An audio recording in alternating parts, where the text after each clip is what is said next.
দাম আমার দেশে কি আছে এটা আগে না, বলেন। আপনার দেশের জন্য না, মানুষের না, জানার, আমার আলোচনার মানুষের জানার দামটা- বিষয় আছে। মানুষ জানে কি হবে। আমার আলোচনাটার দাম আমার দেশে কি আছে। আমরা এখানে বসে আমেরিকা অ্যাটাক করতেছে ইরানরে, সেই আলাপ করতেছি। আমি আমি হিউমার বলতে পারেন আপনি, wastage of time, who cares you. না, আপনি কিন্তু পৃথিবীটাকে শুনেন, এই আক্রমণের একটা প্রতিক্রিয়া কিন্তু বাংলাদেশের উপরে আছে, কেননা হ্যাঁ, হ্যাঁ, হরমুজ প্রণালী বন্ধ হয়ে যাচ্ছে, হ্যাঁ, আছে। তেল তেলের দাম আমদানির বাড়বে, সবকিছুর দাম উপরে বাড়বে। তেল, গ্যাস এবং অন্যান্য জ্বালানির দাম বেড়ে যেতে পারে। আমি মানলাম বাংলাদেশ সবকিছুর দাম অর্থনৈতিকভাবে বাড়বে। জটিলতার মধ্যে আছে। তো কি হবে? এবং জাতিসংঘ প্রতিক্রিয়া তো দেখাচ্ছে না, বাংলাদেশ কি প্রতিক্রিয়া তো দেখাবে? আপনি সাফার করবেন, তো তাদের কি? সবকিছুর দাম বাড়ছে, আকাশচুম্বী সবকিছুর দাম বাড়ছে, তো তাদের কি? যারা যুদ্ধটা করছে, যারা অ্যাটাক করছে, তাদের কি? আপনি বলেন না আমারে।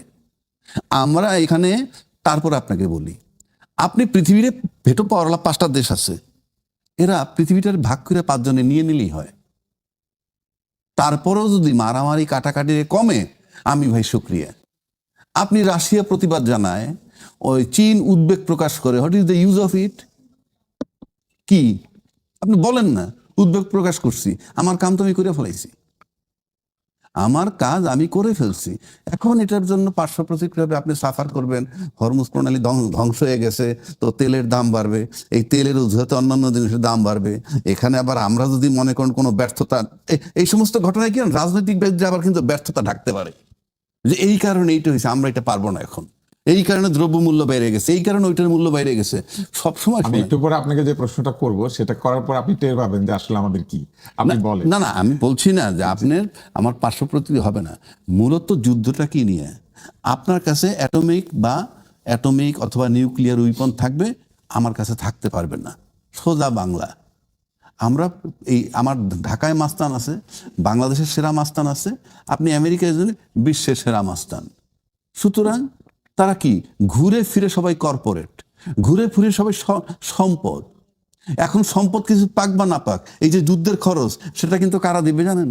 যে পরাজিত হবে যারা পরাজিত বা যারা আক্রান্ত, ভেনেজুয়েলা দিচ্ছে, ভেনেজুয়েলা দিবে, সৌদি আরব দিবে, সবাই দিবে। তোমার জন্য এটা করছি, তুমি দাও। ফ্রান্স এখনো, হ্যাঁ, আর তোমার বাড়িতে টাকা তুলছে, আর তোমার জন্য তোমার বাড়িতে আমার ঘাটিতে হামলা করছে, সেইটার ক্ষতিপূরণ দাও। ইন অ্যাডভান্স বলছে সৌদি বাদশাহ, 50% আমরা দিব। তাই 50% যদি টোটাল কস্টিংটা ডাবল করে 50% এতে পুরোটাই পাইলো। সুতরাং সেই জন্য বলছি, আমরা যুদ্ধ নিয়ে আলাপ করতে পারি ভাই, অনেস্টলি বলি, আমরা আলাপ করতে পারি, আমাদের করার কি আছে?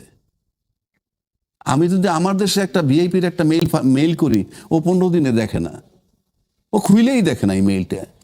এইবার আপনাকে প্রশ্নটা করবো, তবে তার আগে আমরা আবার মাহমুদুর রহমান মান্না আপনার কাছে যাই।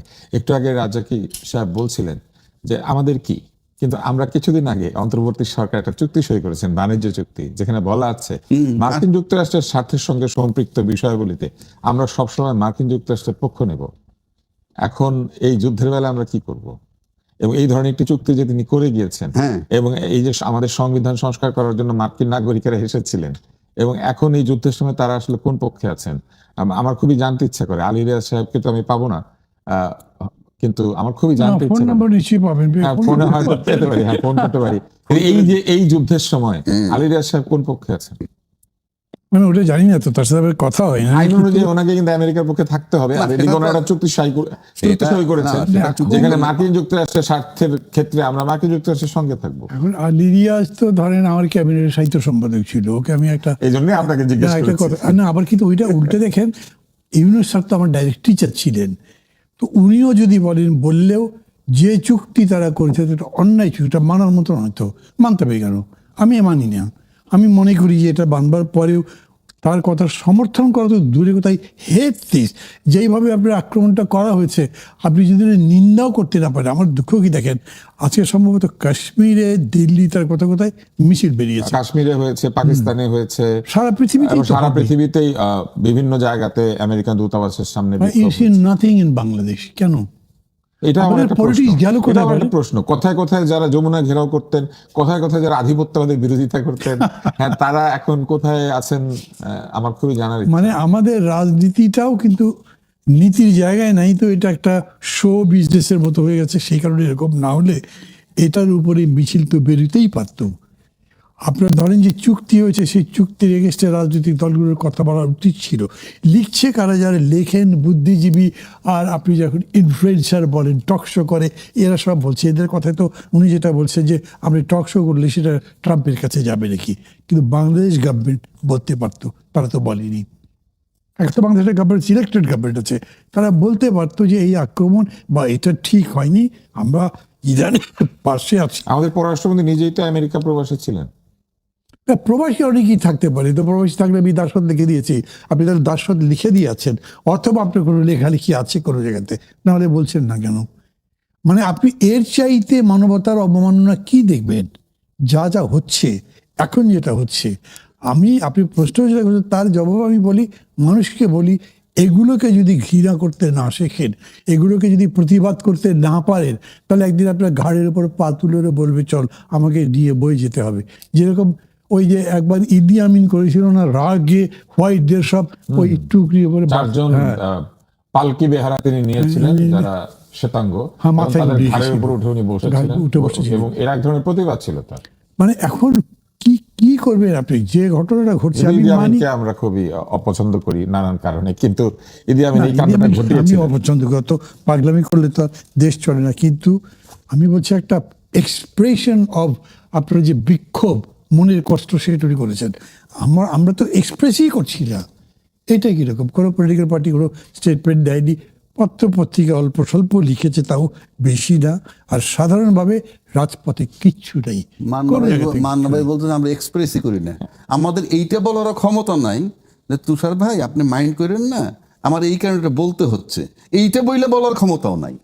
তার মানে কি আপনি মনে করেন যে আমাদের মানুষের রাজনৈতিক চেতনা বাক্সবন্দী হয়ে গিয়েছে? চেতনা এবং আমাদের মানুষ আচ্ছা, আসলে রাজনীতি যেখানে মানে- প্রতিবাদ করা আচ্ছা, দরকার সেখানে প্রতিবাদ আচ্ছা, করতে পারছে না। কারণ আমার মনে আছে রাজনীতি শেখ মানে কি? মুজিবুর রহমানের সময় কিন্তু ইউএসআইএস ঘেরাও হয়ে গিয়েছিল, রীতিমতো গোলাগুলি হয়েছে। হ্যাঁ, আমি বলি ভিয়েতনাম সংক্রান্ত কারণ আমার একজন- মতুল কাদের মারা গেল, মতুল কাদের মারা গেল। আমার একজনে জিজ্ঞেস করে ভাই রাজনীতি মানে কি, আমি বলি তুমি বলো। তো সেই বাংলাদেশের সাথে এই বাংলাদেশের পার্থক্য কি? আমরা কি সামান্য নিন্দা বা একটা উদ্বেগও প্রকাশ করতে পারছি না? সেই জায়গাটাই আসতেছি। রাজনীতি মানে হচ্ছে আপনাদের দায়িত্ব আমার নেয়া। আমি সহজভাবে এটা বুঝি। সবাই রাজনীতি করে মানে কথা কিন্তু ঘুরে একটাই বলে, আপনাদের দায়িত্ব আমি নিব। কারণটা কি? আপনি দায়িত্ব নিতে আসতেছেন কেন? আপনার রাজনীতি আপনি করতে থাকেন না। রাজনীতি মানে কিন্তু সংজ্ঞা চেঞ্জ হয়ে গেছে, আপনাদের দায়িত্ব আমি নিব, এই হলো রাজনীতি। আপনাকে এই অথরিটি কে দিছে? আর রাজনীতি মানে আমার কাছে আর একটা হলো মারাত্মক, আপনি কথার বরখেলাপ করবেন, এবং কথার বরখেলাপ করার মানে হচ্ছে এই কাল কি হবে জানেন না। কেননা আমি যদি আজকে বলি কালকে আপনার জন্য এইটা করব, ফলোইং ডেতে এসে বললাম যে গতকাল যেটা বলছি সেটা আমি একটু অন্যমনস্ক হয়ে বলছিলাম, আমি এটা চেঞ্জ। এই যে কথার বরখেলাপ করা, এই জন্য আপনার শিরোনাম ঠিক আছে যে কাল কি হবে জানি না। হ্যাঁ, আমরা আসলে চিন্তিত, কারণ কাল কি হবে আমরা তো বুঝতে পারছি না না। পারতেছেন না, কারণ কি? গতকাল যার আমরা বিরোধিতা করেছি, আজ দেখছি তিনি ক্ষমতার শুধু আসনে। তাই না তো, আমি বলছি কালকে এটা করব, পরের দিন এসে বললাম যে না এটা করব না, অন্য একটা, তাহলে কাল কি হবে আমি জানি না। আর এমনি তো যদি আপনি আধ্যাত্মিক জগতে আসেন, তাহলে কি বলে, আপনি যত বড় কবি, বৈজ্ঞানিক, সায়েন্টিস্ট যা কিছু হন না কেন, পরবর্তী মুহূর্তে আল্লাহর তরফ থেকে কি আসতেছে আপনি তা জানেন না। সেটা তো আরেকটা চ্যাপ্টার। আপনি যদি আমাদের এই যে টার্মোয়েল কিন্তু সিচুয়েশন, আমাদের রাজনৈতিক দলগুলিও তো তাদের কোনো বিবৃতি, কোনো উদ্বেগ, কোনো কিছু প্রকাশ করছে না। আপনি কি ইরান যুদ্ধের কথা বলতেছেন? এই যে সারা পৃথিবীতে তো আসলে একটা জটিল যুদ্ধাবস্থা তৈরি হচ্ছে। না, এখানে খানিকটা এরকম যুদ্ধ থেকে বেরিয়ে গেছেন তো, খানিকটা বেরিয়ে গেছেন। রেফারেন্স দেখে কথা বলছেন। আবার ইরানের দায়ী ক্যান্সার আমার। হ্যাঁ, কারণ আমরা তো আমাদের নিয়ে ওনারা কিছু করেনি না, ওনারা তো বিশ্ব নিয়েও ভাবছেন না। সেইটাই তো বলতেছি যে তারা যদি এখন আমেরিকার নিন্দা করে তাইলে রেজাল্টটা কি হয়, আমেরিকার পক্ষে বললে কি হয়, এই আমেরিকার বিপক্ষে বললে আমেরিকা খেপবে। যে আমেরিকার সাথে আন্ডারস্ট্যান্ডিং করে যে বলবে এই ক্ষমতাটাও নাই, যে ভাই সবাই দিছে আমারও দিতে হয়। কিংবা আমেরিকার পক্ষে বললে আরেকজন বেজার হবে, তাকে বলার ক্ষমতাও নাই যে ভাই এই কারণে বলতে হচ্ছে আমেরিকার পক্ষে। আমরা সেই জায়গাটায় আছি। আমাদের রাজনীতি বলতে আমার কাছে মনে হয় যে রাজনীতি বলতে যা বুঝায়, ওই যে আমার দায়িত্ব আপনি নেবেন, একটা ভেক্টর ইউজ করে আপনার দায়িত্ব আপনি নিচ্ছেন, আপনি হৃষ্টপুষ্ট হবেন, এবং সেটা আপনাদের অ্যাক্টিভিটিসে বোঝা যায়। সুতরাং এই যে রাজনীতির টার্মটাকে চেঞ্জ করতে হবে। আপনি আমার দায়িত্ব নেওয়ার কেউ না। আর আমরা জনগণ এরকম ভোট দিয়ে বলতেছি আপনি আমার ভাগ্য দেখেন, কিন্তু ভোটটা আজকে দেওয়ার পর পরদিন গণভবনের বারান্দার সামনে আমরা যেতে পারি না। গণভবনই তো নাই এখন। গণভবন নাই তো আরেকটা জায়গা তো আছে, সেটার বারান্দা আপনি যাইতে পারবেন না। কথার কথা বলি। এই অ্যাডভোকেট রাজ্জাক কি একটু হতাশাই প্রকাশ করেছেন যে এইসব কথা বলে কি হবে, এইসব কথার কোনো মূল্য নাই। কিন্তু আমাদের তো কথা বলার জায়গাটুকুই আছে, সেইটুকু কি আমরা ছেড়ে দিচ্ছি? আমরা কথাও বলবো না? মানে ধরো ওই যে একটা বিখ্যাত স্টোরি আছে না, এক্সাক্ট স্টোরিটা তো আমার মনে পড়ছে না। মানে কোনো একটা দেশে নাজিরা আক্রমণ করেছে, তো ওরা চেকোস্লোভাকিয়া। হ্যাঁ চেকোস্লোভাকিয়া। না, আমি মানে স্টোরিটা বলি, আমার ওরকম করে মনে নেই, কিন্তু এটা খুব বিখ্যাত কাহিনী, সবাই জানে। তো 4 জন লোকের একজন বলছে আচ্ছা ঠিক আছে, মারছে যে ওকে মারছে, আমি তো ওই লাইনের লোকরা আমাকে কিছু করবে না, অসুবিধা নেই। তারপরে সেকেন্ডটাকে যখন মারলো, সে আবার বলল, অন্য 2 জন বলছে যে আমি ওই লাইনেও পড়ি না। লাস্টটাকে যখন মারলো তখন সে বলল, আসলে আমরা যদি প্রথমেই বুঝতাম যে আমাদের 4 জনকেই মারবে, তাহলে আমরা প্রথম থেকে প্রতিবাদ করলে হয়তো মারতে পারতো না। এরকম একটা স্টোরি, এটা আরো মানে খুব ভালো স্টোরি আছে, সেটা আবার পুরো এটা বলে নেই। এখন আমি বলছি কি, ধরেন যেটা উনি বললেন ঠিকই আছে, এক ধরনের দুঃখবোধ থেকে, ক্ষোভ থেকে তো এটা বলতে পারেন, কিন্তু তারপরে কথা হচ্ছে এত বড় একটা অন্যায় হয়ে গেল, আপনি যদি বলতে না পারেন, একসময় আপনার উপর এই অন্যায়টা আসতে পারে, আপনি তখন আনগার্ডেড থাকবেন, বলতে পারবেন না, আপনার পাশে কেউ দাঁড়াবে না। তো ওই রকম জায়গা তৈরি করবার দরকার নেই। যারা মনে করছেন যে এই যে চুক্তি করে ফেললাম, আচ্ছা করুক না, এটা কি কবে আসবে আমাদের উপরে এখন বুঝবো না, কিন্তু যখন আসবে তখন আপনার বলবার কিছু থাকবে না। আমেরিকায় যাই করবে তাই আপনি সাপোর্ট করবেন, এরকম একটা চুক্তি কিভাবে হতে পারে? কিন্তু সেটা হয়ে গেল, এবং এমনভাবে হলো যে মাত্র বোধহয় 3 দিন বাকি ছিল আর তার ছেড়ে দেবার। হ্যাঁ, 9 তারিখে করছে। হ্যাঁ, তো 9 তারিখ করলে 12 তারিখ ইলেকশন, তো এই সবাই করলো, এইটা নিয়েও করলো, লেখালেখি নাই, কিচ্ছু নাই। এরকম একটা জিনিস আপনি যখন একটা এক্সাম্পল হিসেবে সেট হয়ে গেল, এরপরে সরকারও তো এরকম কাজ করতে পারে, অতএব বলতে হবে। এবং আমি মনে করি ইম্প্যাক্ট যে কত ক্ষতি হতে পারে, যে আপনি বলছিলেন না হুরমুজ প্রণালী তো বন্ধ করে দিতে পারে ওরা, কি ইম্প্যাক্ট হবে চিন্তা করেন, আমার দেশের অবস্থায় কি হবে। যে কোনো জায়গাতে এখন তো ওয়ার্ল্ড মানে গ্লোবাল ওয়ার্ল্ড, ও ইকোনমি মানে গ্লোবাল ইকোনমি, এখানে কোনো বিচ্ছিন্ন জিনিসটাই, ওইখানে যে ইম্প্যাক্ট তার যেটুকু আপনার উপরে পড়বে সেটাই আপনি নিতে পারবেন না, অতএব বন্ধ হোক। যদি ঢাকা শহরে একটা শান্তির পক্ষে মিছিল বেরোতো, সেটেলমেন্টের পক্ষে মিছিল বেরোতো, তবু কিন্তু একটা নিউজ হতো যে এরা এর পক্ষে আছে। আর এটা না হলে যারা এই ধরনের শাসন করতে চায় তারা মনে করবে এদের ঘাড়ের উপর পা রেখে আমরা চলতে পারবো, ওরা ঘাড় নড়াবে না। এই বোধ এই জাতির পক্ষ থেকে। চুক্তিটা ছিল বাণিজ্য চুক্তি, সেই বাণিজ্য চুক্তির মধ্যে এরকম আসবে কেন যে আমরা সমরাস্ত্র ক্রয় করতে গেলেও কারো পারমিশন নিতে হবে, মানে ওই যে অথবা সমরাস্ত্র একটা আমরা বাণিজ্য। তাদের অনুমতি ছাড়া অন্য কোনো পক্ষের কাছ থেকে ব্যবসা করতে গেলে বা ব্যবসায়িক কোনো চুক্তি করতে গেলে সেখানেও আমাদের এক ধরনের তদারকির মধ্যে থাকতে হবে। না, এইটা তো এগ্রি করা উচিত, আপনি সই করলেন কেন? আপনার কি এবং মনে হয় যে চুরি এই করে জন্য সই আমরা করলেন অন্তর্বর্তী কেন? সরকারকে কোনোভাবে আমরা জবাবদিহিতার মধ্যে আনতে পারি? এখন আমি সুযোগ দেখছি না, আমি জানি না এটা ভালো করে, মানে লিগালি তো পারা যায় বলে আমার মনে হয় না। কোনটা? এই আমরা অ্যাডভোকেট এই রাজ্জাকে চুক্তি? আপনার কাছে আসি, যে না, চুক্তিটা ওনারা চুক্তি বাতিল করেছেন, করতে তো পারবে। যে চুক্তিটা ওনারা করেছেন, আমরা কি এই চুক্তির মধ্যে যে অধুতত শর্ত রয়েছে এর জন্য আমরা অন্তর্বর্তী সরকারের কাছে জবাবদিহিতা চাইতে পারি? অন্তর্বর্তী সরকারের কাছে হ্যাঁ, কারণ তারা চুক্তিটা করেছেন, করেছে তো কি হয়েছে? গোপনে করেছেন। তারা জেলে ভরে দেন, মনে করেন তারা জেলে ভরে দিলাম আমি এই চুক্তির কারণে, চুক্তি কি হবে? তারা জেলে ভরে দিলাম, চুক্তিটা কি হবে? তারা জেলে বললে কি চুক্তি বাতিল হবে? হ্যাঁ, চুক্তি তো বাতিল করতে পারেন আপনি সংসদে। সেইটা আসেন এখন। এই জন্য জানতে চাচ্ছি না না, আমাদের ঠিক আছে, আইন আসলে কি বলে। আমি বলি আইন কি বলে শুনেন। এই আমেরিকার সাথে বাংলাদেশের চুক্তি, ঠিক আছে, এইটা আমরা রিভিউ করব, ফাইনালি বাতিল করব। না, বাতিল করবো না, হয়তো আমরা হয়তো নেগোশিয়েট করবো। আমরা নেগোশিয়েট করব, রিভিউ করব, যা কিছু করি, এটা যে টার্মস এন্ড কন্ডিশন এগুলো যদি আমরা চেঞ্জ করার কথাই তো আসবে আলটিমেটলি, এত আমতা না কইরা জি। চেঞ্জ করার ব্যাপার তো আসবে। আপনি কার সাথে চেঞ্জ করবেন? আমেরিকার সাথে। যদি উনি আমেরিকা মানে আপনি সব পারবেন, না মানলে আপনি কিছুই করতে পারবেন না। কি করবেন আপনি বলেন না? আপনি প্র্যাকটিক্যাল লাইফে আসেন না। আমার সাথে একজন বাংলাদেশের একজন মন্ত্রীর একটা চুক্তি হয়েছে, বাংলাদেশ একটা মন্ত্রীর সাথে ধরেন আমার একটা চুক্তি হয়েছে। কি চুক্তি? বা একটা ক্ষমতাধর কোনো ব্যক্তির সাথে একটা চুক্তি হয়েছে, কি এই প্লটটার দাম এত, আমি বেচুম, ওকে ফাইন।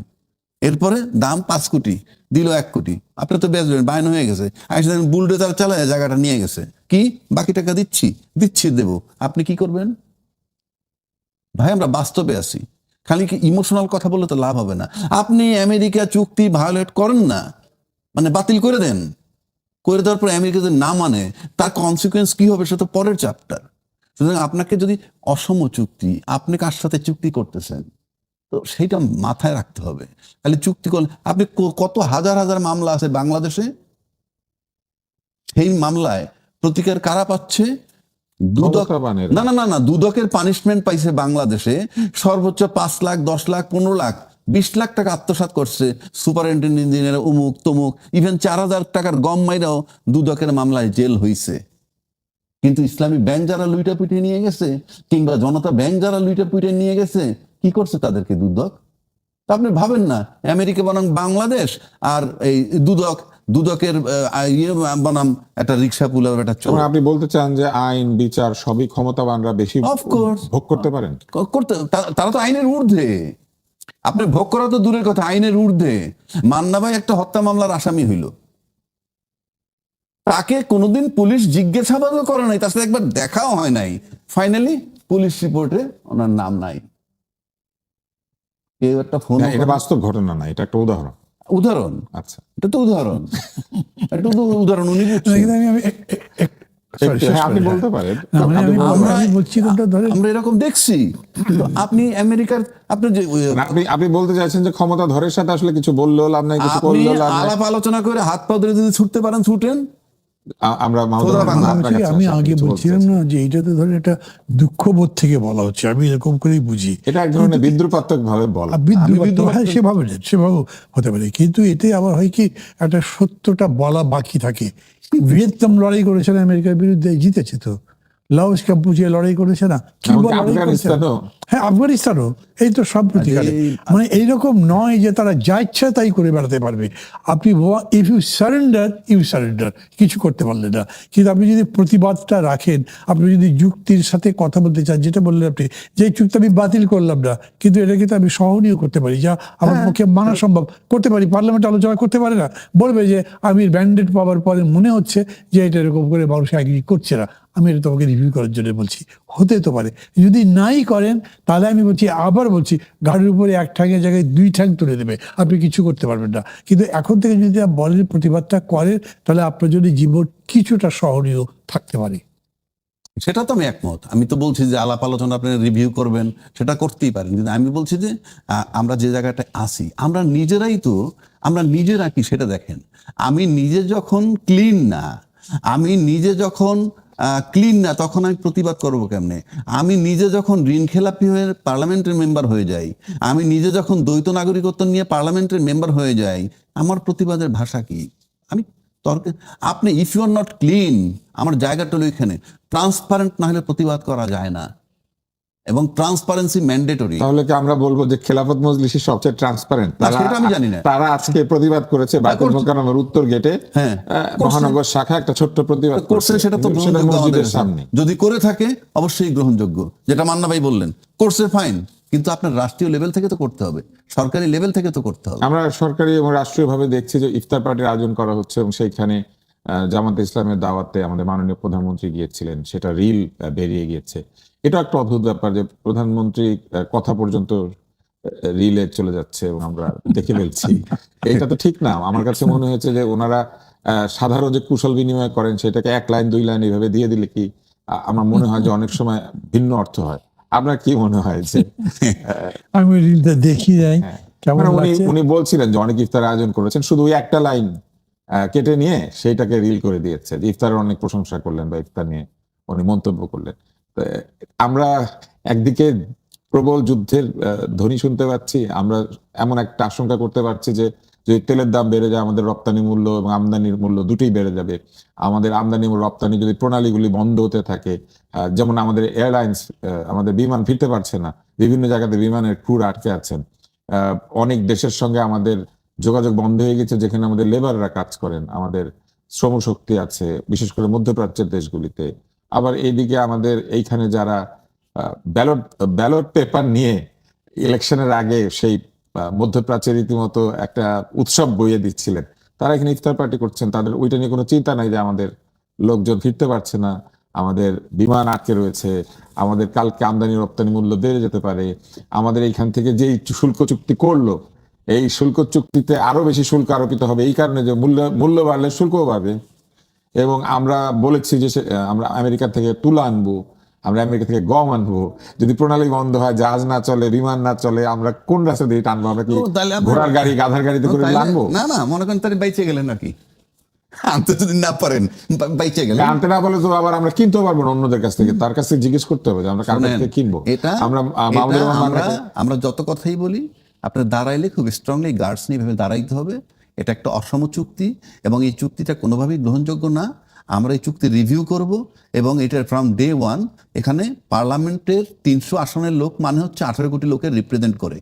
300 আসন মানে 18 কোটি লোক রিপ্রেজেন্ট করে। এখানে তাদের একটা ঐক্যমত্যে আসতে হবে। কোনোভাবে আমরা এই চুক্তি আমাদের জন্য ভায়াবল না। এইভাবে যদি 3টে দল একসাথে দাঁড়ায়, দ্যাট ইজ বিরোধী দল সহ পার্লামেন্টে, তার মানে 18 কোটি লোক, যদি এই ঐক্যমত তৈরি করতে পারে, প্রতিবাদে যে রেজাল্ট হবে না তা কিন্তু নয়। আমরা মাহমুদুর রহমান